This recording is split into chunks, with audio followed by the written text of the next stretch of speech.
قلب میں سوز نہیں، روح میں احساس نہیں، کچھ بھی پیغام محمد کا تمہیں پاس نہیں۔ وضع میں تم ہو نثارہ تو تمدن میں ہنود، یہ مسلمان ہیں جنہیں دیکھ کے شرمائیں یہود، اور اپنی ملت پر قیاسِ اقوام مغرب سے نکار، کہ خاص ہے ترکیب میں قوم رسول ہاشمی۔ لیکن مقام افسوس یہ ہے کہ حقیقت خرافات میں کھو گئی، یہ امت روایات میں کھو گئی۔ وہ عظیم نبی جن کے آنے پر اس دنیا سے ظلمت، جہالت اور گمراہی کے تمام تر اندھیرے چھٹ گئے تھے،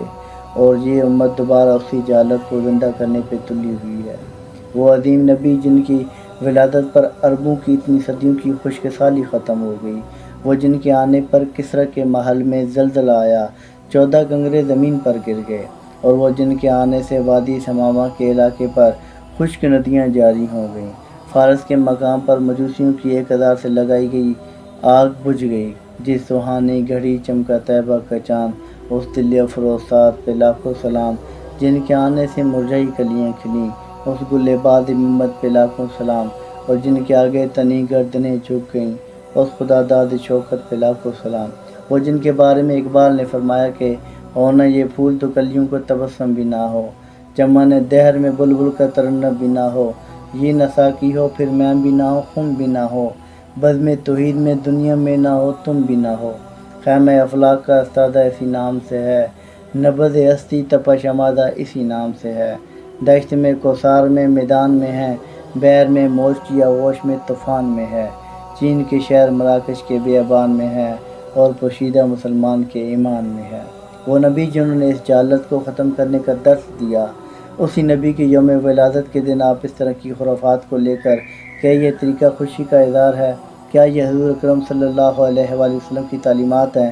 یہ سلسلہ آئے روز بڑھتا چلا جا رہا ہے کہ بینڈ باجے لے کر، مغربی لباس پہن کر، گھٹنوں سے اوپر سکرٹس پہن کر، چھوٹی چھوٹی بچیاں اور نوجوان لڑکے فرنچ رکھی ہوئی ہے، وہ بینڈ کی پریکٹس کرتے نظر آتے ہیں۔ یہاں تک کہ تمام بڑے علماء اہل سنت بھی اس سے اعلان بیزاری کر رہے ہیں، لیکن پھر بھی میں دیکھ رہا ہوں کہ یہ سلسلہ رکنے کا نام نہیں لے رہا، آئے روز بڑھتا چلا جا رہا ہے۔ میری تمام جو بڑی تنظیمیں ہیں، جو بڑے مذہبی امور ادارے ہیں، تمام سے گزارش ہے کہ خدا کے لیے اس پر قانونی چارہ جوئی کی جائے۔ اس طرح خانہ کعبہ اور سبز گنبد چونکہ ہمیں اپنی جان سے زیادہ پیارے ہیں، ان کی عزت و ناموس کی خاطر ہم اپنی گردنیں کٹوانے کے لیے تیار ہیں۔ اس کے ماڈل بنا کر نالوں کے اوپر پھٹے رکھ کر اس کے اوپر ماڈل رکھے جاتے ہیں، اور ایک دن ختم ہو جانے کے بعد وہی ماڈل پھر بعد میں گودام میں نظر آتے ہیں۔ اس قدر ان کی تذییق کی جاتی ہے کہ بیان سے باہر ہے۔ الحمدللہ میرا تعلق اس گھرانے سے ہے جہاں عشق مصطفیٰ صلی اللہ علیہ وآلہ وسلم گھٹی میں پلایا جاتا ہے، جہاں آنکھ کھولیں تو ہمیں حضور اکرم صلی اللہ علیہ وآلہ وسلم پر والہانہ درود پڑھنا سکھایا گیا۔ کائنات میں کون بدبخت ہوگا جسے حضور کے آنے کی خوشی نہ ہو کہ اللہ نے اپنا حبیب عطا کر دیا۔ وہ جن کے امتی بننے کے لیے انبیاء کرام دعائیں کرتے تھے، ان کی ولادت پر خوشی کا اظہار کرنا لازم معلوم ہے، عین عبادت ہے، عین ایمان ہے، لیکن یہ طریقہ کار تو نہیں کہ آپ راتوں کو بینڈ باجے بجا کر اپنے اہل لکج، بچے، بوڑھے، بیمار ہیں، ان کی نیندیں حرام کر رکھیں۔ آپ اتنے بڑے بڑے سپیکرز پر رات کو ڈیکوریشن کرتے ہوئے ان پر بھی غزلیں لگا رہے ہیں، کبھی نعتیں لگا رہے ہیں، اور ایسی ایسی نعتیں ہیں کہ آپ تو یہ تفریق نہیں کر سکتے کہ یہ بات چل رہی ہے، یہ نعت چل رہی ہے یا کوئی گانا چل رہا ہے۔ وہ تمام تر ترانے لگے ہیں اور ساری ساری راتیں گزر جاتی ہیں، یہاں تک کہ نماز فجر کا بھی ہوش نہیں ہوتا، اور آپ اپنے اہل علاقہ کو تکلیف پہنچا رہے ہیں۔ آپ کو کیا لگتا ہے کہ یہ تمام تر معاملات حضور کی خوشی کا باعث ہوں گے، خوشنودی کا باعث ہوں گے؟ آپ تو الٹا ان کی روح کو ناراض کر رہے ہیں، کیونکہ وہ اپنی امت کو اس حال میں نہیں دیکھنا چاہتے،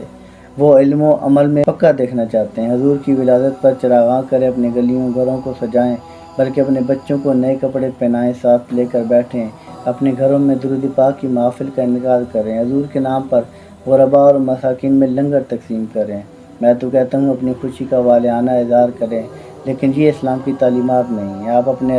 اہل خانہ کو، اپنی بیوی بچوں کو ساتھ بٹھائیں۔ یہ مہنگے نعت خوانوں کو بلانے کی ضرورت نہیں، یہ علماء جو پہلے سے ہی 1 لاکھ طے کر کے آتے ہیں، ان کو بلانے کی ضرورت نہیں۔ صاف ستھرا لباس پہنے، اللہ نے نئی کی توفیق دی ہے تو نیا سلائی، نہیں تو وہ جو ہے اس سے پاک صاف کرے، زیب تن کرے، اپنے بچوں کو،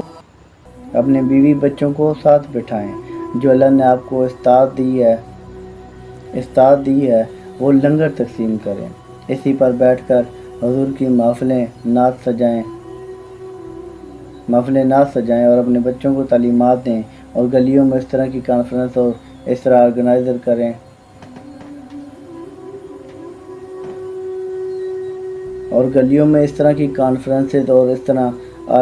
کریں ایونٹس کے اسلام کی تعلیمات کو عام کیے جائے، حضور کے اخلاق واقعات بیان کیے جائیں، کیسے کیسے حضور کی تعلیمات سے لوگ اسلام میں داخل ہوئے وہ بتائیں جائیں، بنیادی معاملات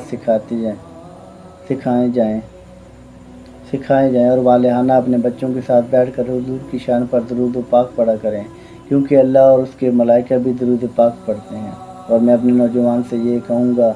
اگر دنیا داری میں کسی کے ساتھ آپ کو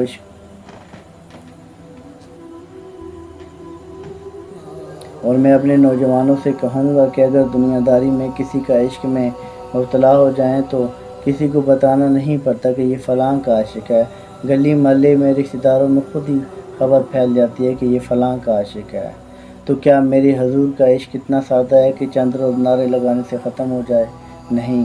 آپ کے ظاہر اور باطن، آپ کے تمام تر معاملات سے، آپ کے حسن و سلوک اخلاق سے نظر آنے چاہیے کہ یہ یار فلاں عاشق رسول لگتا ہے، اس کا چہرہ تو دیکھو پتہ چلتا ہے کہ یہ حضور کا عاشق ہے۔ اور واصف علی واصف رحمہ فرماتے ہیں، حضور کا میلاد یہ بھی ہے کہ جنہوں نے آپ کو تکلیف پہنچائی آپ نے انہیں معاف کر دیا،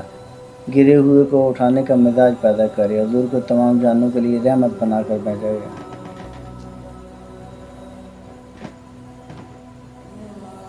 انہیں معاف کر دیے جائے، لوگوں کو آگے بڑھ کر گلے لگائیں، گرے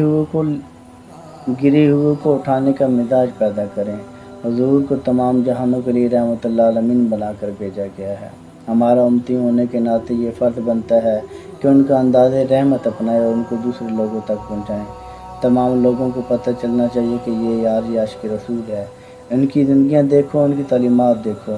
خوشی کا اظہار کریں، لیکن خدا کے لیے ایسی چیزوں کو خوشی کا حصہ نہ بنائیں جو اسلام